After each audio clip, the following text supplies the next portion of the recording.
نحمده ونصلی علی رسولہ الکریم اما بعد فقد قال اللہ تبارک و تعالی فی الکلام المجید والفرقان الحمید وما ینطق عن الہوی ان هو الا وحی یوحی صدق اللہ العلی العظیم و صدق رسولہ النبی الکریم الامین ان اللہ و ملائکتہ یصلون علی النبی یا ایھا الذین آمنوا صلوا علیہ وسلموا تسلیما اللہم صل علی محمد وعلی آل محمد کما صلیت علی ابراہیم وعلی آل ابراہیم انک حمید مجید اللہم بارک علی محمد وعلی آل محمد کما بارکت علی ابراہیم وعلی آل ابراہیم انک حمید مجید۔ اللہ رب العزت کی حمد و ثنا کے بعد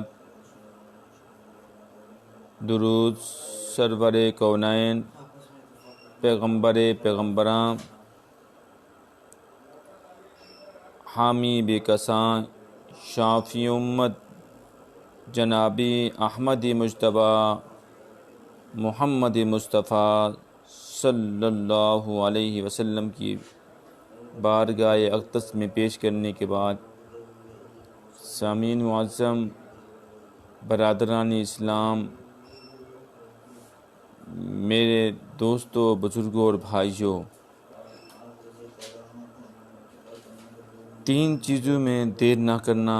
حضرت علی بن ابی طالب رضی اللہ تعالی عنہ سے روایت ہے، نبی اکرم صلی اللہ علیہ وسلم نے ان سے فرمایا، یا علی ثلاثۃ لا تؤخرھا، تین چیزوں میں کبھی بھی دیر نہ کرنا۔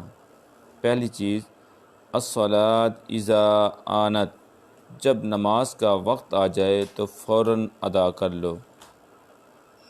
دوسری والجنازۃ اذا حضرت، اور جب جنازہ حاضر ہو جائے تو فوراً نماز جنازہ پڑھی جائے۔ یہ میت کی تکریم ہے، میت کا اعزاز ہے کہ فوراً نماز جنازہ پڑھا جائے۔ عموماً ہمارے معاشرے میں جو ماحول ہے کہ کوئی وضو کر رہا ہے، کوئی دور سے آ رہا ہے، کوئی کپڑا ہلایا جا رہا ہے کہ جلدی آ جاؤ، اور میت پڑی ہوئی ہے، یہ اس کی تکریم کے برعکس بات ہے۔ ہمارے ہاں ایک مسئلہ مشہور ہے، جو وضو جنازے کے لیے کیے جائے وہ جنازے کے بعد ٹوٹ جاتا ہے، نماز کے لیے نیا وضو کرنا چاہیے۔ مسئلہ یوں نہیں، اصل مسئلہ یہ ہے کہ جنازے میں سوائے ولی میت اور امام جس نے نماز جنازہ پڑھانا ہے، وہ بغیر وضو کے جنازہ نہیں پڑھ سکتا۔ پانی دور بھی ہے تو وہ جا کے وضو کر کے آئے گا، لیکن جو دوسرے لوگ ہیں ان کے لیے جنازے کا انتظار نہیں ہوگا اور نہ ہو سکتا ہے، تو وہ اگر باوضو نہیں ہیں اور پانی دور ہے، اب اگر وہ وضو کرنے گئے تو جنازہ نکل جائے گا تو وہ تیمم کر سکتے ہیں۔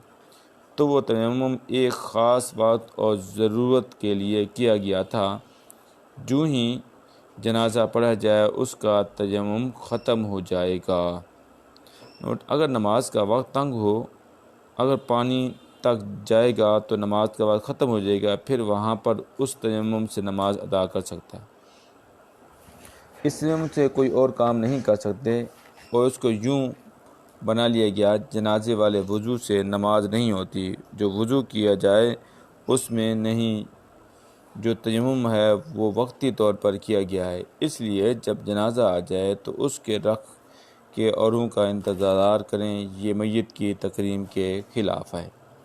اس کو رکھا جائے، کسی اور کا انتظار نہ کیا جائے، سارے اس کا انتظار کریں، یہ کیوں کسی کا انتظار کرے۔ تو جب جنازہ آ جائے تو پھر فوراً جنازہ پڑھ لیا جائے۔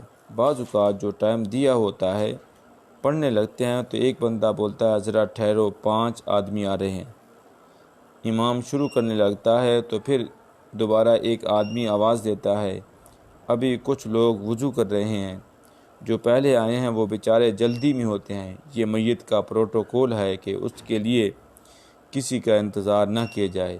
یہ اس کی تکریم ہے۔ اللہ تعالیٰ نے مرنے والے کو یہ تکریم دی ہے، اور تکریم کا عالم دیکھیے کہ جنازے کو ایک آدمی بھی اپنی کمر پر لاد کے لے جا سکتا تھا، لیکن 4 آدمیوں کو حکم دیا کندھے بدلتے رہیں تاکہ مرنے والے کو تکریم ملتی رہے، بلکہ کہا زیادہ تیز بھی نہ چلنا، میرے شاہکار کو کہیں جھٹکا نہ لگ جائے۔ اور پھر یہ تعظیم اور توقیر کے امام وقت بھی ہو، امام کعبہ بھی ہو، وقت کا غوث بھی ہو، وہ بھی پیچھے کھڑا ہے اور میت آگے ہے۔ دوسری بات، جب جنازہ آ جائے تو اس میں جلدی کی جائے، تاخیر نہ کی جائے۔ تیسری چیز، وَالْأَيِّمُ إِذَا وَجَدْتَ لَهَا کفان، جب بیٹی کے لیے معقول رشتہ مل جائے تو پھر اس کے نکاح کے اندر تاخیر نہ کی جائے۔ یہ جو 5 6 سال منگنیاں معلق رہتی ہیں، یہ غیر مناسب ہیں، اس لیے جب کوئی معقول رشتہ کفر میں مل جائے تو پھر دیر نہ کی جائے، فوری نکاح کر دیا جائے۔ آج ہم نے نکاح کو اتنا مشکل بنا دیا ہے، نکاح اتنے تاخیر سے ہو رہے ہیں، اس سے بہت ساری خرابیاں پیدا ہو رہی ہیں۔ اللہ رب العزت کی بارگاہ میں دعا ہے، الہ العالمین اے احکم الحاکمین، ہمیں ان باتوں پر عمل کرنے کی توفیق عطا فرمائے۔